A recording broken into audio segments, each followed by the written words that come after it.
निष्पक्षता का दावा नहीं, लेकिन पक्षपात।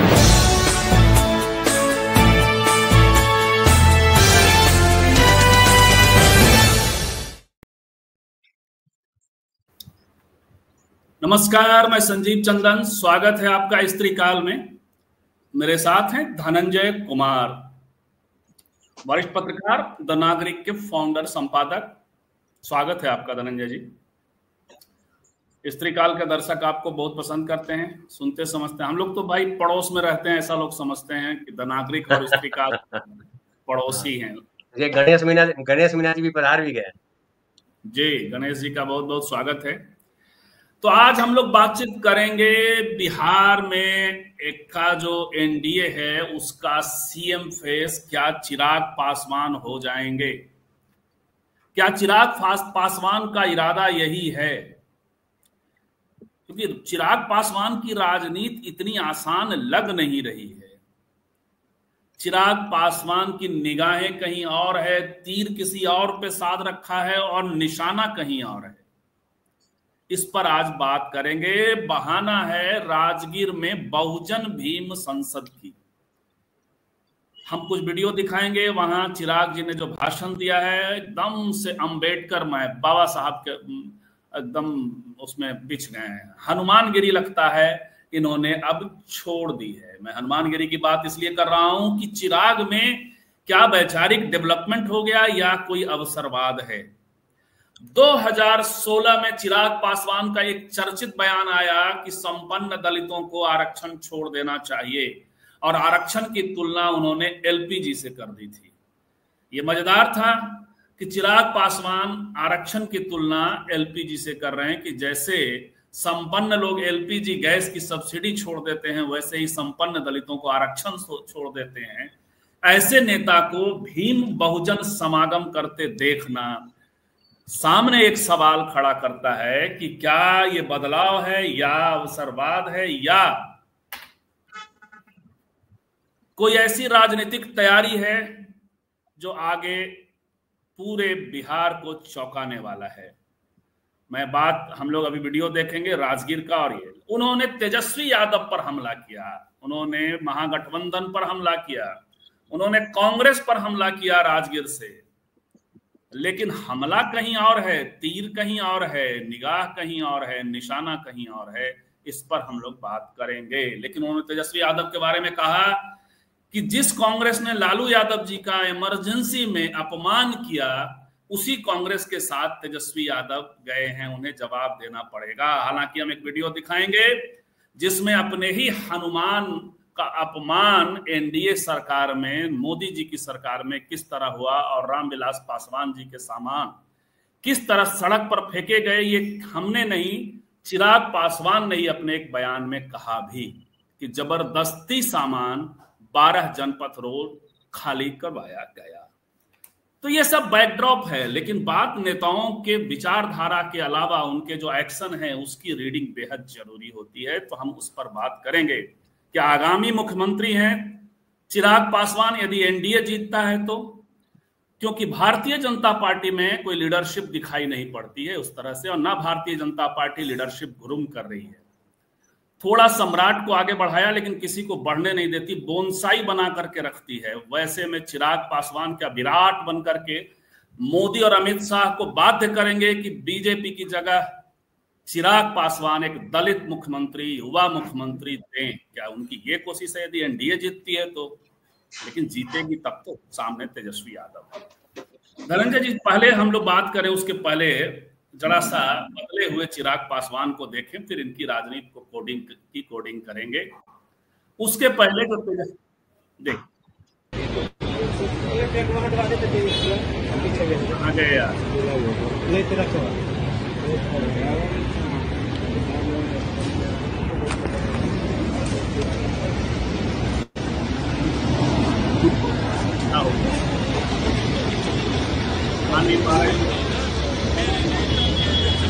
डॉक्टर बाबा साहब। एक बार और कोशिश करते हैं। वीडियो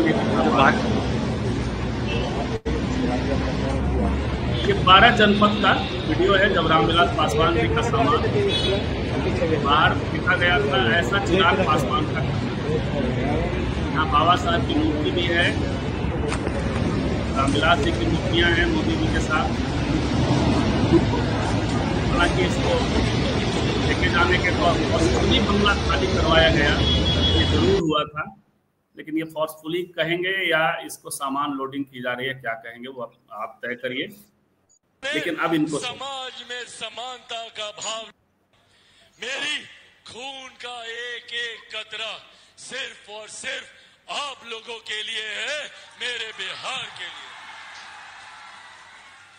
आज मैं अपने नेता, अपने पिता आदरणीय रामविलास पासवान जी के उस संकल्प को पूरा करने निकला जो सपना उन्होंने बिहार के लिए देखा था। आज जितने लोग हैं जो मेरे नेता के आदर्शों को ठुकराने का काम करते हैं, मेरे नेता के आदर्श, मेरे नेता के विचार डॉक्टर बाबा साहेब भीमराव अंबेडकर के विचार थे, जिन्होंने समाज में समानता का भाव लाने का काम किया, जात पात धर्म मजहब से उठकर एक विकसित समाज के निर्माण की सोच रखी। आज वो लोग बाबा साहेब का नाम तो लेते हैं पर कभी उनको सम्मान देने का काम नहीं किया। आज पूछिए राजद से, यही कांग्रेस की सरकार थी ना जो लंबे समय तक केंद्र में सत्ता में थी। आज मैं तीसरी बार का सांसद हूं। मेरे लिए ये कल्पना करना भी असंभव है कि जिस संसद में मैं जाता हूं, जिस संसद को संविधान के आधार पर चलाया जाता है, वहां पर डॉक्टर बाबा साहेब भीमराव अंबेडकर की एक तस्वीर तक, 79 से पहले उनकी एक तस्वीर तक भारत की संसद, ये 79 नहीं 89 कहना चाह रहे हैं, बीपी सिंह की सरकार थी। और धनंजय जी, राजनीति थिएट्रिक्स भी है, तो ये थिएटर में सिनेमा का कलाकार जो है अब नए डायलॉग बोल रहा है, लेकिन ये बोल रहा है, ये मायने रखता है, इसका क्या असर होगा इस पर बात करेंगे। पहले सुन। जबकि कांग्रेस और इनके नेता में भी एक ही परिवार के 3-3 सदस्यों की तस्वीर भारत की संसद में होती थी। उस वक्त पहली बार अगर बाबा साहेब का तैल चित्र भारत की संसद में लगाने का काम अगर किसी ने किया तो वो मेरे नेता आदरणीय रामविलास पासवान जी। निश्चित तौर पे रामविलास पासवान जी अम्बेडकरवादी थे, पूरा देश जानता है, दुनिया जानती है, लेकिन चिराग पासवान, तो हम इनके विचार पर, वैचारिकी पे तो बात कर ही रहे हैं, तो उस पर पहली टिप्पणी कर दीजिएगा कि क्या चिराग पासवान अब हनुमान से बाबा साहब के भक्त होने जा रहे हैं या उनकी वैचारिकी पे चलने वाले हैं। एक बात, उसके बाद हम लोग बात करेंगे कि जो इन्होंने तेजस्वी यादव की बात कही, फिर इनके अपने अपमान की बात हम लोग करेंगे, उस पर करेंगे, और इनके इम्पैक्ट फैक्टर पे बात करेंगे कि कितना बहुजन एकता, भाषा और शब्दावली सब कुछ इन्होंने अम्बेडकरवाद वाली, बहुजनवाद वाली ले ली है। इस भाषण से तो ये दिखाई पड़ता है। धनंजय जी, ये नया थिएटर है क्या? देखिए, चिराग पासवान को समझने के लिए दो बातों को पहले हमको समझना पड़ेगा। एक, आपने कहा कि क्या अम्बेडकरवादी हो गए, तो ये तो इनकी बीज ही इनका यही है। पिता इनके अम्बेडकरवादी थे, जिस समाज से आते हैं उसमें अम्बेडकर को अगर नहीं नेता समझेंगे। रोहित मगर साहब, यदि आप ट्रोल नहीं हैं, थोड़ी भी चेतना है, बुद्धि है, तो स्पेलिंग ठीक लिखिए। वो जो गाली दे रहे हैं आप, उसमें स्पेलिंग ठीक नहीं लिखिए। आप ऐसा, आप ये गधा अपना नाम ही रखा है मगर, तो मगर क्या होगा? इस तरह की भाषा में आप बात करिएगा तो ये तो नहीं चलेगा। भाषा इसके पास है ही नहीं, बात क्या करेगा? मैं बैन कर रहा हूं, भले ही आप चिराग पासवान भगाइए। जी, बात करिए धनंजय जी। देखिए, चिराग पासवान की जो जमीन है, जो उनके पिता की जमीन अम्बेडकरवाद है। जिस समाज से आते हैं उसमें अम्बेडकर को पहचानना बहुत जरूरी है। उसके बाद आप बात करिए कि जैसे समझिए कि एक छोटा पौधा जो है बढ़ रहा है, लेकिन उसके तना में बहुत ताकत नहीं है, हवा नहीं झेल सकता है वो पौधा। जोर की हवा चले तो गाय बकरी कोई भी आके उसको चर जा सकता है, क्योंकि पौधा छोटा है। तो उसको एक डंडे की जरूरत होती है, घेराबंदी करने की जरूरत होती है। गांव शहरों में आइएगा, देखिएगा कि जाली लगी होती है छोटे छोटे पौधों के चारों तरफ, ताकि गाय बकरी ना खा सके। डंडा लगाया जाता कि वो गिर न जाए, उसका सही विकास हो। बीजेपी अभी तेजस्वी के लिए वही है, चिराग पासवान के लिए वही है। चिराग पासवान अगर एक कल्पना की कि चिराग पासवान अगर बीजेपी के साथ नहीं है, अकेले अपने दम पे लड़ते हैं तो क्या होगा, ये इसकी कल्पना की। और कल्पना करने में ज्यादा मशक्कत नहीं करनी है। 2020 का चुनाव देख लीजिए कि 2020 के चुनाव में अकेले लड़ा, बीजेपी ने साथ दिया, तब भी एक सीट पे आके ठहर गए। वो सीट भी उस विधायक ने जो जीती थी उसकी अपने दम पर सीट आई थी। चिराग पासवान का योगदान उसमें नहीं। तो ये चिराग पासवान, चिराग संजय सर के अलग लड़ने का सवाल नहीं है। ये एनडीए में रह करके मुझे आज जो हम बात करना चाह रहे हैं वो ये है, इनकी वैचारिकी पे चलिए बाद में आते हैं, आप मूल सवाल पे ही आ गए, तो वैचारिकी को बाद में और भी खंडित करेंगे। लेकिन इनका जैसे निगाह कहीं और है, निगाह है इनकी सीएम की कुर्सी पर, नीतीश जी के ऊपर। नीतीश जी पर इस बार इतने आक्रामक नहीं है, चिट्ठियां उठियां लिखते हैं, थोड़ा अलग दिखाई पड़ते हैं, लेकिन उस तरह जो 2020 में हुए थे वो नहीं है। और तेजस्वी पे आक्रामक तो हैं, लेकिन इनका निशाना सम्राट चौधरी और ये, इसलिए कि बीजेपी में नेतृत्व नहीं है, तो कहीं ये कोशिश तो नहीं कर रहे हैं कि हम मैक्सिमम बार्गेनिंग करके जितनी सीटें ले आ लें और उसके बाद बीजेपी को बताएं कि ये चेहरा है, ये युवा चेहरा है, ये अम्बेडकरवादी चेहरा है, दलित चेहरा है, इसको मुख्यमंत्री बनाओ। देखिए वो कह रहे हैं कि 243 सीटों पर समझो कि चिराग पासवान लड़ रहा है। वो अपने जो रैलियों में बोल रहे हैं, सभाओं में बोल रहे हैं, वो कह रहे हैं कि आप इस तरह से लड़िए, इस तरह से काम कीजिए कि लगे आपको कि 243 सीटों पर चिराग पासवान है, वही लड़ रहा है। 243 सीट पे तो लड़ने नहीं जा रहे हैं चिराग पासवान। इस बार जो है बीजेपी से अलग होकर के, एनडीए से अलग होकर के भी नहीं लड़ने जा रहे हैं चिराग पासवान।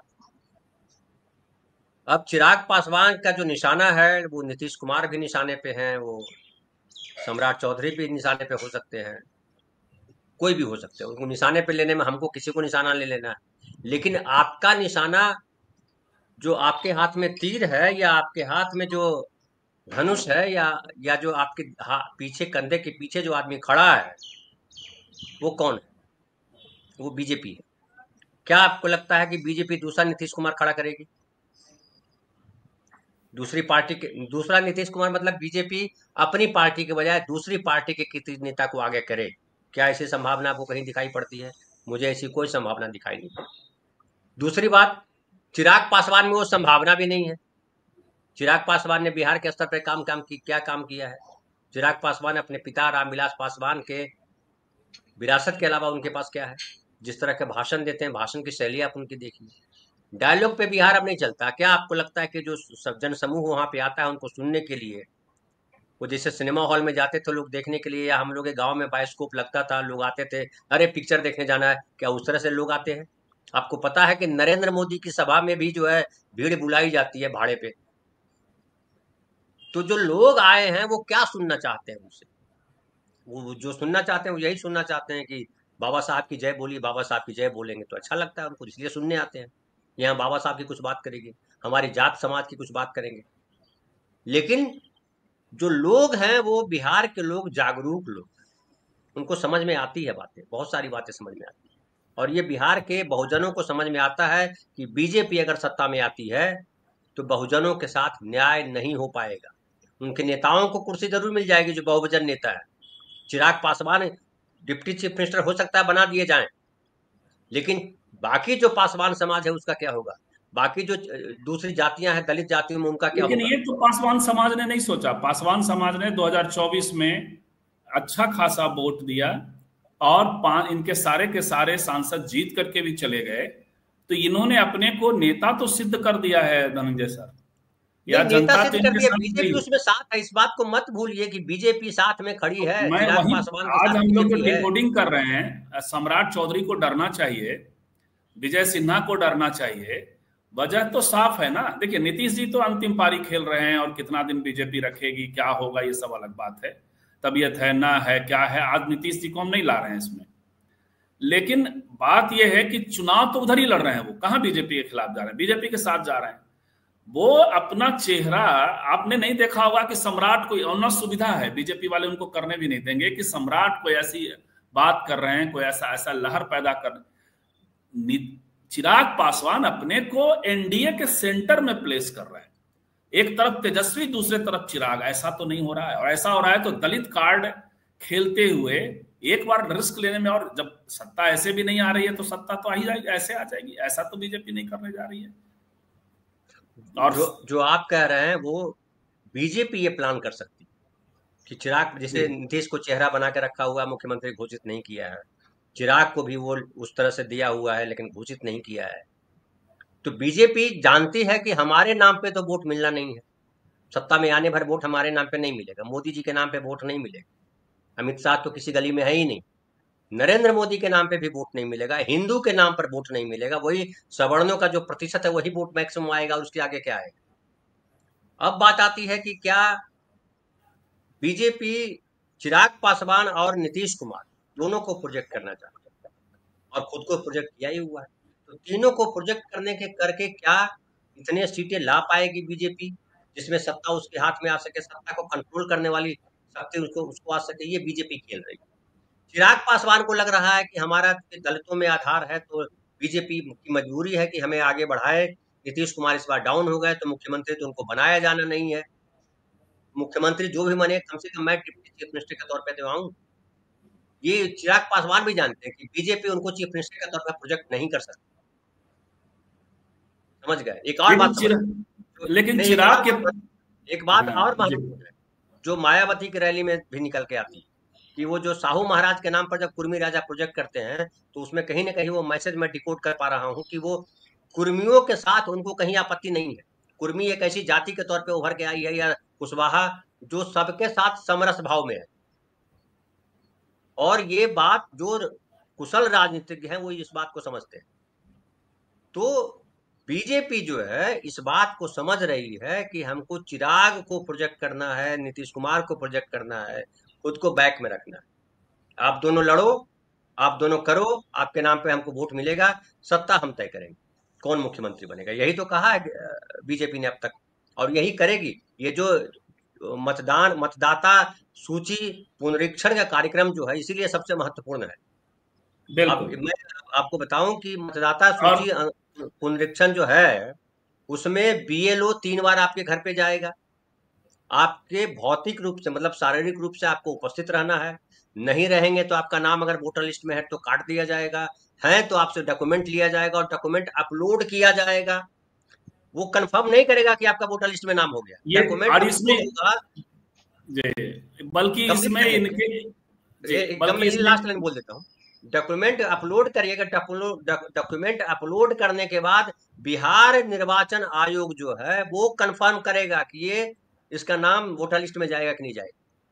जी, कुल मिलाकर सारी कुंजी बीजेपी के पास है। इसमें नुकसान इनकी जाति के लोगों को भी होने वाला है। इनकी जाति के जो का एक बड़ा सेक्शन बाहर काम करने जा रहा है, और बड़ी मुश्किल होगी इनके लिए भी, लेकिन खैर पहले नहीं होगी, सवर्णों को नहीं होगी, यही तो खेल है। मैं इनकी जाति की बात कर रहा हूँ। चिराग पासवान को देखिए इनकी विचारधारा पर हम लोग आएंगे धनंजय जी। बाबा साहब एक पैकेज हैं। बाबा साहब का सिर्फ नाम थिएटर में डायलॉग रखने से, इनके हाथ का कलावा देख लीजिए, मुंह से हनुमान भले ही निकला है, हाथ का कलावा अभी बना हुआ है। आदरणीय रामविलास पासवान जी के उस संकल्प को पूरा करने निकला जो सपना। ये सब काम रामविलास जी नहीं करते थे, लेकिन चलिए इस पर बात करेंगे। इनकी विचारधारा पर बाद में बात करते हैं, लेकिन इनके असर पे देखिए, जो राजनीतिज्ञ होता है, जमीन पे जो काम करता है, हम सब तो बैठकर विश्लेषण करते हैं धनंजय जी। जीतन राम मांझी खेल को समझ रहे हैं, और जब चिराग के बोलने पर निशाना तो कहा, निगाह कुर्सी है, नीतीश है, सीएम की कुर्सी है, तीर उधर है आपका तेजस्वी यादव। तेजस्वी पे हमलावर होते हैं, महागठबंधन पे हमलावर होते हैं, निशाना बीजेपी के नेता लोग हैं। और दर्द कहां होता है पता है आपको? तीर चलता है तो चोट कहां लगती है पता है आपको? जीतन राम मांझी को। इनके हर कार्यक्रम के बाद, अभी हमने चेक नहीं किया है, 2 मिनट में मैं चेक कर लेता हूं, जीतन राम मांझी बेचैन हो जाते। तो वो समझते हैं खेल कि एनडीए का किसी कारण से हुआ तो उसमें अपनी दावेदारी भी वो पेश करने की कोशिश करेंगे। क्या ऐसा आपको नहीं लगता धनंजय जी? नहीं, बिल्कुल है। देखिए, दलित वोट जो है एक बड़ा वोट बैंक है, और ये बीजेपी को अनुमान है कि जो आरजेडी है उसके साथ दलित वोट नहीं जाएगा, ये बीजेपी को ऐसा लगता है। इसलिए दो मजबूत चेहरे अपने साथ रखे हैं, रामविलास पासवान जी का लड़का चिराग पासवान और खुद मांझी। अब मांझी जी को भी ये तो डर है कि भैया हमारा बेटा डिप्टी चीफ मिनिस्टर बनेगा कि नहीं बनेगा। मांझी जी अपने लिए राज्यपाल पद नहीं चाह रहे, मांझी जी चाहेंगे कि हमारा बेटा जो है या हमारी बेटी जो है या कोई जो है डिप्टी चीफ मिनिस्टर बनता है क्या।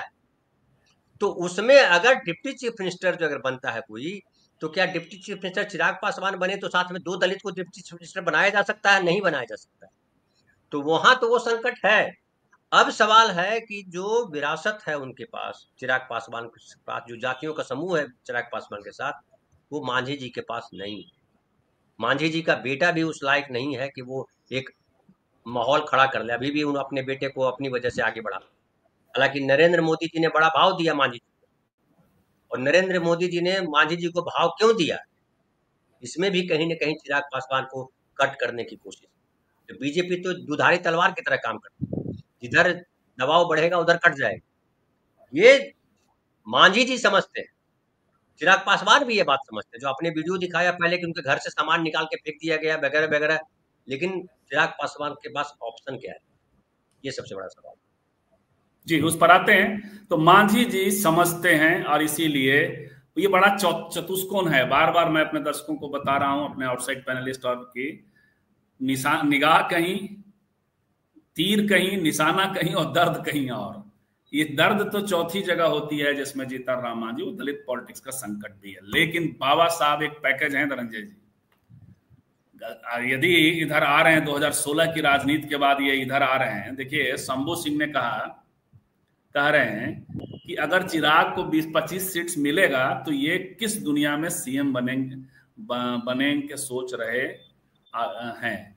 लेकिन बिहार की राजनीति में, और जब ऐसा गठबंधन वाला खेल होता है, जिगजैग होता है, तो कुछ भी हो जाता है। बिहार में 40 विधायक लेके सतीश सिंह जी ने बीपी मंडल की सरकार, शायद बीपी मंडल या कोई और सरकार, अभी देखना पड़ेगा, सरकार गिराई थी और खुद मुख्यमंत्री बन गए थे। तो खेल है सर। यहाँ तो है कि एनडीए का नेता बनने के लिए बहुत जरूरी नहीं है कि वो 40 सीट ही लेकर के आए। इस खेल को वो खेल रहे हैं। सम्राट LR भारती कह रहे हैं कि सम्राट चौधरी ने जो कसम खाई थी बिहार में बीजेपी की जमीन को गाड़ देंगे, लेकिन अब वो बीजेपी की कसम खाई उन्होंने, नीतीश जी की कसम खाई उन्होंने, सारी कस्में खा ली है नीतीश जी को भी खत्म करने का। इसीलिए सम्राट उभर नहीं पाए अभी तक। सम्राट दिखते हैं मीडिया में, लेकिन सम्राट का नेतृत्व, कल तो बल्कि और सम्राट की जगह मैं देख रहा था, गया था मैं धनंजय जी, तो वहां उपेंद्र कुशवाहा की रैली देख रहा था, 50 बस काराकाट की ओर से जाते हुए। कल उनकी महारैली। मैं वही कहने जा रहा था आपको कि सम्राट को अगर उभारेंगे तो उपेंद्र कुशवाहा का क्या करेंगे। उपेंद्र कुशवाहा भी इनके गठबंधन में, तो अगर उपेंद्र कुशवाहा को उभार रहे हैं तो आपको सम्राट को दबाना पड़ेगा। बिल्कुल साहब, हमें नहीं पता आप हमारी बात सहमत हो नहीं, मगर हमें जो गणेश बिना कह रहे हैं, जो लगता हुआ कहेंगे कि वक्त, परिस्थिति और स्वयं आपकी ही मांग कर रहा है, हम तो आज भी कहेंगे रे। तो अब देखिए धनंजय सर, 2016 में चिराग पासवान कह रहे हैं कि एलपीजी की तरह, जैसे संपन्न लोग एलपीजी छोड़ते हैं, वैसे संपन्न दलितों को आरक्षण छोड़ देना चाहिए। और आज उसके बीच में 2022 में भी, उसके पहले वो खुद को हनुमान बताते हैं मोदी जी का। 2022 में कहते हैं कि जबरदस्ती बंगला खाली करवा दिया गया 12 जनपथ रोड। और 2025 में बाबा साहब का नाम ले रहे हैं, हालांकि शब्दावली कायदे से ले रहे हैं, कोई कांग्रेसी नेता ऐसा नहीं कर पाता है। वो तो चूंकि उस घर में पले बढ़े हैं, तो आप देखिएगा भाषा में कहीं हिचक नहीं है। या थिएटर के आदमी हैं तो बढ़िया, वो तो थिएटर वाला तो कुछ भी, आप तो थिएटर के खुद भी हैं, जरा बोलिएगा इस पर। पूरा बहुजन, बाबा साहब भीमराव, ये डॉक्टर भीमराव अंबेडकर, कायदे से आदर के साथ बात कर रहे हैं। रामविलास जी की जो सारे दो योगदान हैं उनका ही बात कर रहे हैं। 2 वीडियो है उसमें, एक तो बाबा साहब की जो तस्वीर रामविलास जी की वजह से लगी थी और बीपी सिंह उस समय मुख्यमंत्री थे। दूसरी बात वो कर रहे हैं बाबा साहब के नाम पे और जो उनके योगदान रहे हैं उसको लेकर के, वो सारा राजगीर में उन्होंने बात की है। लेकिन अंबेडकरवाद एक पैकेज है सर, क्या देख रहे हैं आप? थिएट्रिक्स है तो या विकास है वैचारिक नहीं, या मैं मजबूरी? वैचारिक विकास नहीं मानता हूँ। वैचारिक विकास इतना आसान नहीं होता है। विचार जो है कहीं से बाहर से लाया नहीं जाता, वो आपके अंदर होता है, आपके भीतर होता है। जो रामविलास पासवान जी में विचार था, उनके भीतर से आया था, और उन्होंने वो पीड़ा झेली थी। उन्होंने पीड़ा झेली थी और उन्होंने वो रखा। उनके आप ही ने जो किताब छापी है रामविलास पासवान जी के भाषणों पे, उसमें देखिए क्या उनके भाई लिखते हैं। जो भूमिका गढ़ी है उनके भाई ने, क्या लिखा कि कितने गरीब थे, कैसे कैसे भाई ने हम सबको बड़ा किया, वगैरह वगैरह वगैरह तमाम किया। रामविलास पासवान, बाबा साहब, जो आपने कहा कि बाबा साहब जो अम्बेडकराइट है, उनकी शब्दावली चिराग पासवान के पास है। क्योंकि बचपन से चिराग पासवान ने रामविलास पासवान जी को, यानी पिता को, जो सुना, उसमें वो शब्दावली उनके पास है। लेकिन शब्दावली होना और उस पर अमल, उसके जीवन में वो व्यवहार में आना, दोनों दो चीज। आप जो आपने कहा सिनेमा का कि नाटक, तो आप उनके भाषण में देखें ना, क्या उनके भाषण में, चिराग पासवान के भाषण में, रामविलास पासवान के भाषण वाले शब्दावली तो है अम्बेडकराइट, लेकिन वो प्रवाह है, वो सहजता है, वो बनावटीपन लगता है। वो इस तरह से बोलते हैं जिससे लगता है कि कुछ दो दो टुकड़े, डायलॉग भी डायलॉग सही है। तरीके से नहीं बोल रहे, संवाद अदायगी भी नहीं है। शत्रुघ्न सिन्हा की तरह डायलॉग भी नहीं बोल पा रहे हैं उस तरह से अगर बोले तो, यस एक्टर की तरह। हालांकि आजकल वो जमाना खत्म हो गया, वो पारसी थिएटर का जमाना था जब लाउड बोला जाता था। अब तो सहज तरीके से डायलॉग बोले जाते हैं। शब्दों को कहाँ उभारना है वो डायलॉग डिलीवरी का पार्ट होता है। लेकिन लेकिन चिराग थोड़ा पासवान के आप संदेह का भाषण में लाभ सुनिए, वो दीजिए। डायलॉग डिलीवरी नहीं। देखिए बच्चा है, बच्चा माने हम लोग उम्र के हिसाब से, जो भारत में जो लोग होते हैं, जैसे नेता है हमारे, एक सेक्शन उनको 5 सीट दे रहा है, और वो सेक्शन का मतलब दलित मैं नहीं कह रहा हूँ, उसमें उनकी पॉलिटिक्स पूरी तरह से दलित भूमिहार और इस तरह से उनका पॉलिटिक्स है।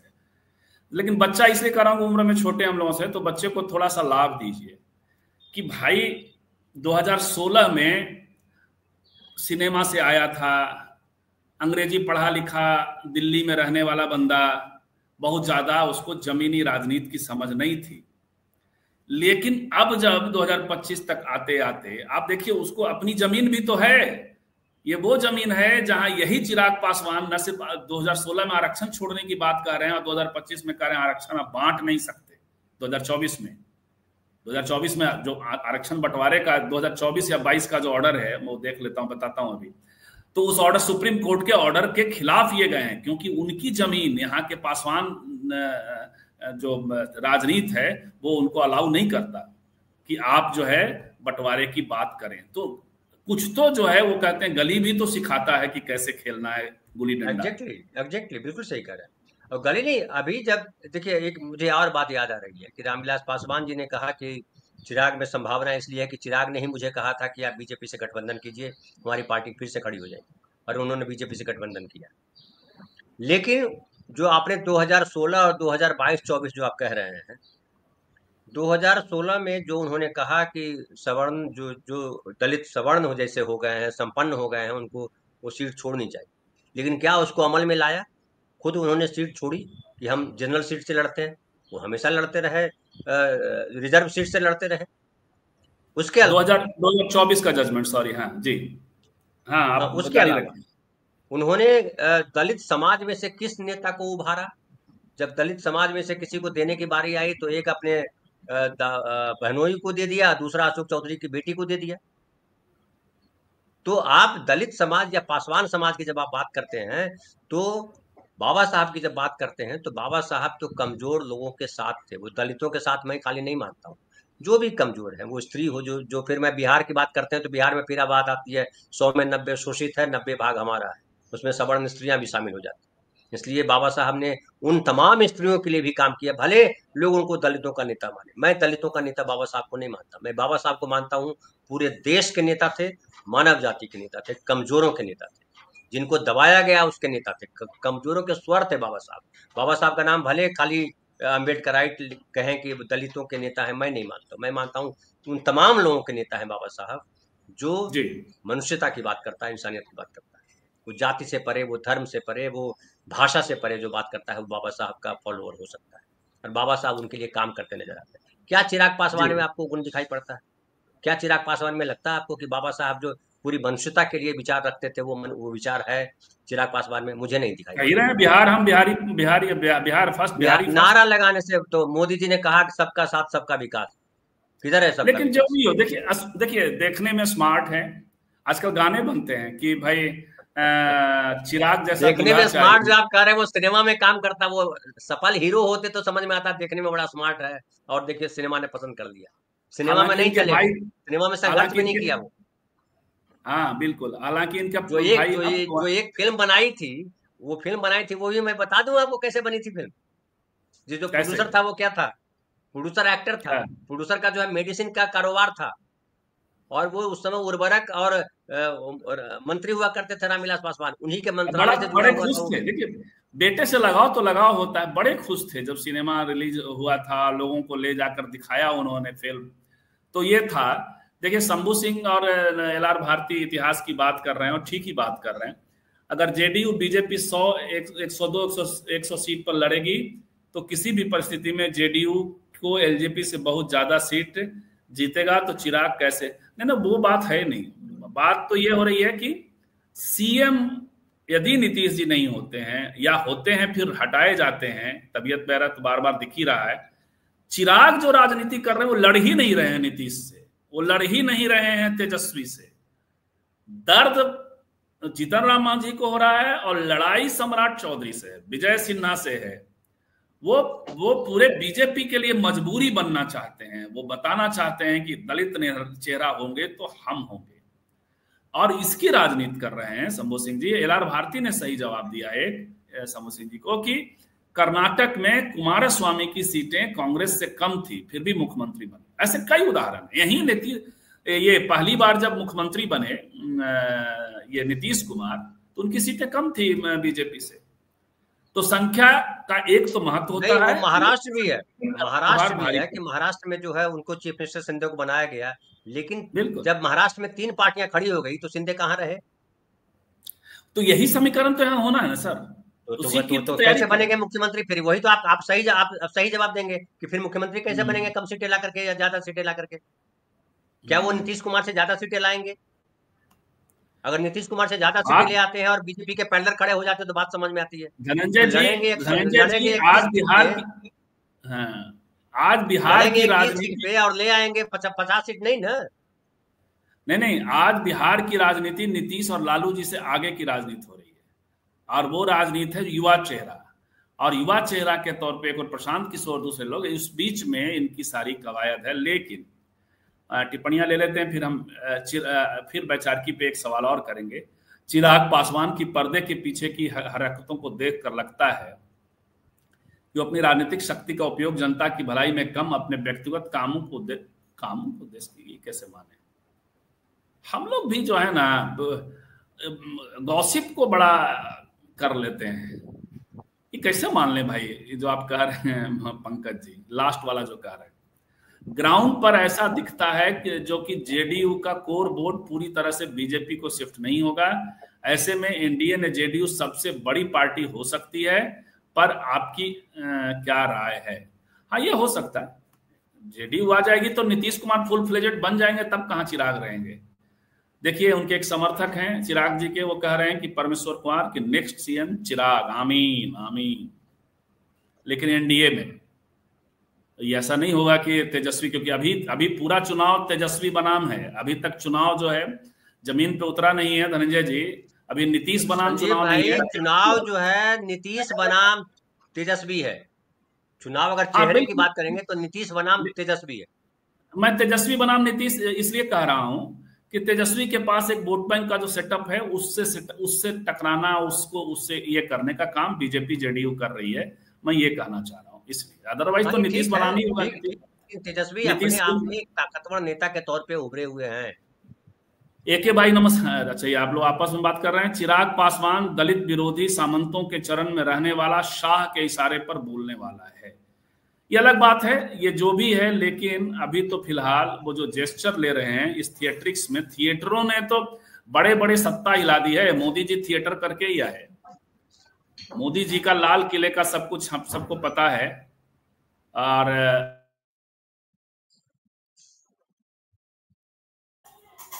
तो ये जो है ये एक बड़ी अच्छी टिप्पणी थी।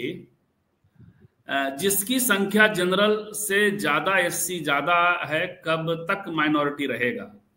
इंतजार करिए, ये माइनॉरिटी ओबीसी संख्या से ज्यादा होगा तब कैसे, मतलब जिसकी, ये थोड़ा सा स्पष्ट। और विनोद जी, अच्छा विनोद जी तो कुछ गाली गलौज करने के मूड, गाली गलौज तो नहीं करते हैं ये अच्छी, इसीलिए विनोद जी बने रहते हैं हमारे यहाँ।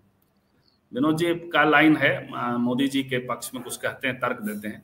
चिराग पासवान जैसे लोग मनुवादियों के पालतू बन चुके हैं, जिसका सबूत इनके चौकटे पर रगड़ा सिंदूर और हाथ में बंदे पट्टे से लगे ही जाता है, दौरी मुंह में जय भीम और बगल में मनुस्मृति। कलावा बांधे रहते हैं, बगल में क्या, सामने से कलावा है।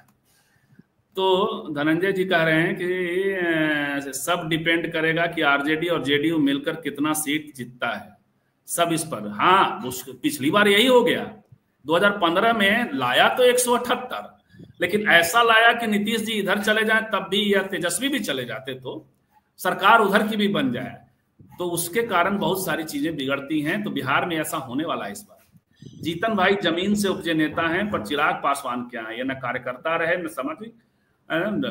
बिल्कुल जीतन राम जी बिहार में ही रहे, बिहार की राजनीति की और ये रहे, लेकिन जीतन राम मांझी जी के साथ संकट यह है कि उनका एनडीए ही उनको चिराग की तुलना में आधा से भी कम सीट देगा।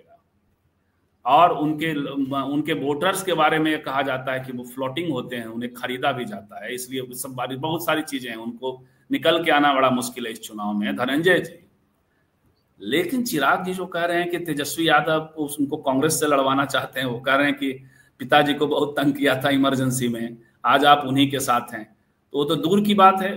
बीजेपी ने तो उनको और उनके पिताजी दोनों को तंग किया, पिताजी के जाते ही ये हो गया था सर। आपने खुद ही बता दिया।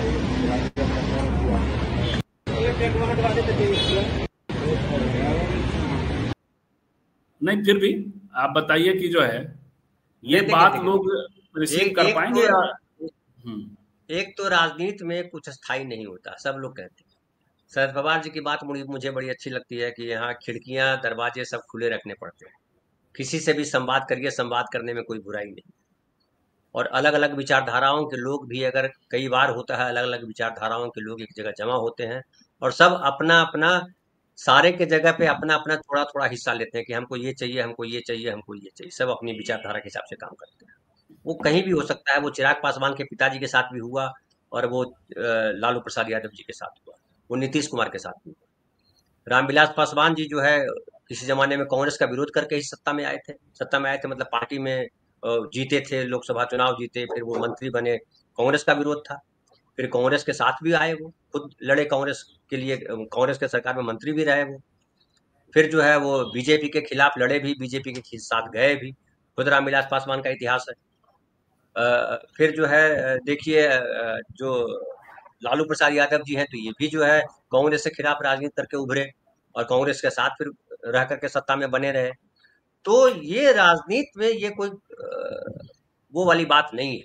कई दफा लोग कहते हैं कि वामपंथी दल किधर भी नहीं गए, अरे वामपंथी दल ने भी साथ दिया था बीजेपी का, जब बीपी सिंह बिल्कुल बीपी सिंह की सरकार में दोनों ये बाहर भीतर से रहे। ये नेचुरल है, मैं इसको गलत नहीं मानता। मैं बार बार मानता हूं, मैं बार बार आपके साथ भी कहता हूं कि राजनीति किसी के दया पर नहीं होती है, कोई राजनीति में किसी के दया पर नहीं रहता। और राजनीति में सबसे पहले बंगाल में तो बाम राम का बंगाल में तो बाम राम का नारा भी लगा ना। हाँ, तो राजनीति में ये होता है मैं पहले हूँ, मैं फर्स्ट, जो बिहार फर्स्ट, बिहारी फर्स्ट चिराग पासवान कह रहे हैं, उसकी जगह वो कहना चाह रहे हैं मैं फर्स्ट। तो मैं फर्स्ट जो है वो सबसे मूल सूत्र है राजनीति का। हम आप आम आदमी अगर इस बात को नहीं समझते हैं तो हम राजनीति विज्ञान को नहीं जानते, उसका ककहरा भी नहीं जानते। राजनीति विज्ञान यही कहता है कि भैया मैं फर्स्ट है, आई एम फर्स्ट। यही तो राजनीति विज्ञान आज लेकर हम बैठे हैं। देखिए, अम्बेडकरवाद के बढ़ते दायरे ने अमित शाह का पारा हाई कर दिया, मानसिक संतुलन को बैठे संसद में अम्बेडकर चिल्लाने लगे और बाद में माफी मांगते रहे, लेकिन बात बनी नहीं। दिल की बात जुबान पे आ जाए तो फिर दिक्कत होती है। पंकज जी कह रहे हैं संविधान के पक्ष में यात्रा क्यों नहीं दिया जाता? मनुस्मृति राजशाही दौर की व्यवस्था थी जो राजाओं और शासकों के संपूर्ण गुलाम होते हैं, समाप्त हो गया। मौजूदा संविधान लोकतांत्रिक देश का संविधान है। तो ये है धनंजय जी, जो ये तो है कि आपको राजनीति जो है अपने तरह से होता है, दिखती कहीं और है, होती कहीं और है, कहते कुछ और हैं, करते कुछ और हैं। ये राजनीति का अपना एक ये है, और कभी कभी कहते हैं और करते हैं। वैचारिकी सबसे ज्यादा जरूरी है।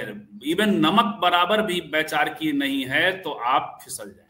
बीजेपी के पास वैचारिकी है, दूसरे अन्य दलों के पास वैचारिकी है। क्या चिराग पासवान वैचारिकी के स्पेस पर आने की कोशिश कर रहे हैं? क्या परिपक्व हो पाएंगे, या थिएट्रिक्स के जरिए बिहार के नेताओं में अग्रगणी होने की कोशिश कर रहे हैं? तेजस्वी के बाद, तेजस्वी तय हैं जहां हैं, तो ये इधर एनडीए में कोशिश कर रहे हैं। ये बड़ा सवाल है। नजर बनाए रखिए चिराग पासवान पर। धनंजय जी आप भी, मैं भी बनाए रख रहा हूं। राजनीति ऐसे ही होती है। हमारे आउटसाइड पैनलिस्ट भी सारे बनाए रखें। दिमाग कान नाक सबको खोल के रखना पड़ेगा, तभी बात बनेगी। बहुत बहुत धन्यवाद धनंजय जी, आपको तुरंत उधर से इधर बुला लिया। कुछ खाना पीना होगा तो जरूर खाइए पीजिए। आपको धन्यवाद। आउटसाइड पैनलिस्ट को बहुत बहुत धन्यवाद। शाम में 9 बजे फिर मिलते हैं।